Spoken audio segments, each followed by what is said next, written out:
আপনারা যারা এখনো আমাদের চ্যানেলটি সাবস্ক্রাইব করেননি কাইন্ডলি সাবস্ক্রাইব করবেন। আর হ্যাঁ, নতুন নতুন তথ্যের জন্য আপনাকে পাশের বেল আইকনটি প্রেস করতে হবে। ধনবান ব্যক্তিরা আল্লাহ তাআলার অনুগ্রহ ধন সম্পদে সমৃদ্ধ হয়ে থাকে। এজন্যই কৃতজ্ঞ বান্দা হিসেবে তাদের যথেষ্ট ধৈর্যশীল হতে হয়। ধন সম্পদ সাধারণত মানুষকে উদ্ধত প্রকৃতি গ্রহণ করতে উদ্বুদ্ধ করে। আত্মগরিমায় কৃতজ্ঞ বান্দা না হয়ে নিজেকে আত্মনির্ভরশীল স্বাবলম্বী ভাবায় অনুপ্রাণিত করে। কাজে ধনবান ব্যক্তিকে দাতা হিসেবে বিনয়ী ও ধৈর্যশীল হতে হয়। দান করার পর কোনো প্রকার খোঁটা ও ক্লেশ না দিয়েও দাতা যখন দান গ্রহীতার ব্যবহারে ও কাজকর্মে উল্টো কষ্ট পায়, তখন আদম সন্তান হিসেবে ব্যথিত হয়ে রাগ হওয়া দাতার জন্য অস্বাভাবিক কোনো ব্যাপার নয়। এই ধরনের পরিস্থিতি সাধারণত আত্মীয় স্বজনদের মধ্যেই বেশি হয়ে থাকে। তাতে নানা সমস্যার সৃষ্টি হয়, কারণ আত্মীয় স্বজনরাই এ ব্যাপারে বেশি স্পর্শকাতর হয়ে থাকে। এরকম পরিস্থিতিতে আত্মীয়তা রক্ষা করার জন্য দাতাকে ধৈর্য ধারণ করার আদেশ আল্লাহ তাআলা দিয়েছেন। উল্লেখ্য, রাসূল সাল্লাল্লাহু আলাইহি সাল্লামের প্রিয়তমা স্ত্রী আয়েশা রাদিয়াল্লাহু এর নামে মদিনায় যে মিথ্যা দুর্নাম রটানো হয়েছিল, তাতে যে ব্যক্তি সক্রিয় ভূমিকা পালন করেছিল সে ব্যক্তির পরিবার আবু বকর রাদিয়াল্লাহু এর ধন সম্পত্তি বা দান খয়রাতের ওপর নির্ভরশীল ছিল। আসুন সম্পূর্ণ ঘটনাটি শুনি। আর হ্যাঁ, আপনাকে সম্পূর্ণ ভিডিওটি মন দিয়ে শুনতে হবে।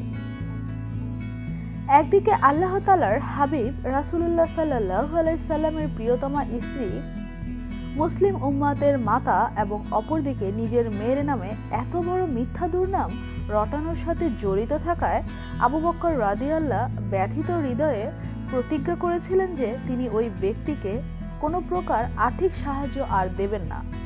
কিন্তু আল্লাহ তাআলা সেটা পছন্দ করেননি। এ ব্যাপারে আল্লাহ তাআলা বলেছেন, তোমাদের মধ্যে যারা ঐশ্বর্য ও প্রাচুর্যের অধিকারী তারা যেন শপথ গ্রহণ না করে। তারা আত্মীয় স্বজন ও অভাবগ্রস্তকে এবং আল্লাহর রাস্তায় যারা গৃহত্যাগ করেছে তাদের কিছুই দেবে না। তারা যেন তাদের ক্ষমা করে এবং তাদের দোষ ত্রুটি উপেক্ষা করে।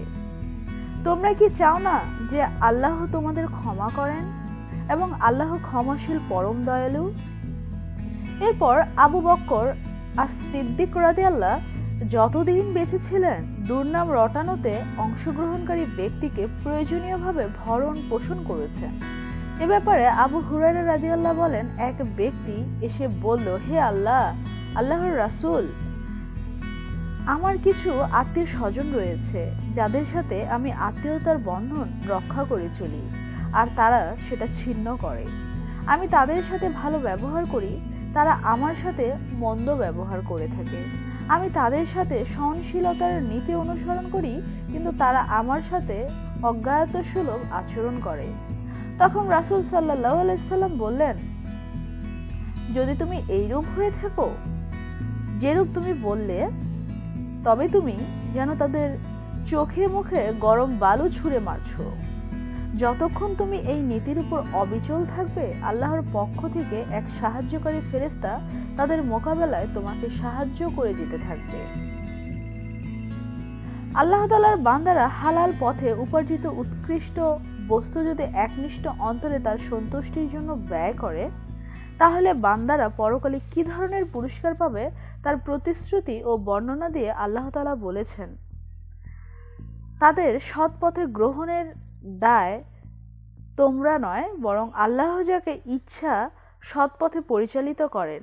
যে ধন সম্পদ তোমরা ব্যয় করো তা তোমাদের নিজেদের জন্য, এবং তোমরা তো শুধু আল্লাহর সন্তুষ্টি লাভার্থেই ব্যয় করে থাকো। যে সম্পদ তোমরা ব্যয় করো তা পুরস্কার তোমাদের পুরোপুরিভাবে প্রদান করা হবে, তোমাদের প্রতি অন্যায় করা হবে না।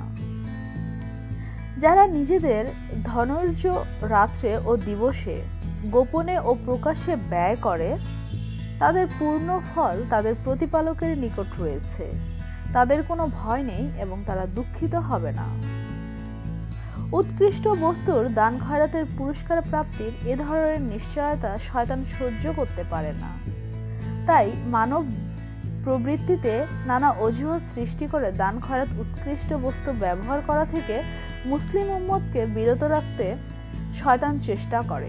ফলে দাতাকে সর্বদাই নিজ প্রবৃত্তিতে উদিত ভয়ের বিরুদ্ধে সংগ্রাম করতে অবশ্যই দৃঢ় চিত্তশীল হতে হবে এবং নিজ কল্যাণের কথা ভেবেই তাকে এ কাজে অগ্রণী ভূমিকা পালন করতে হবে। নিশ্চয়ই আল্লাহ সবাইকে সাহায্য করে। আমিন।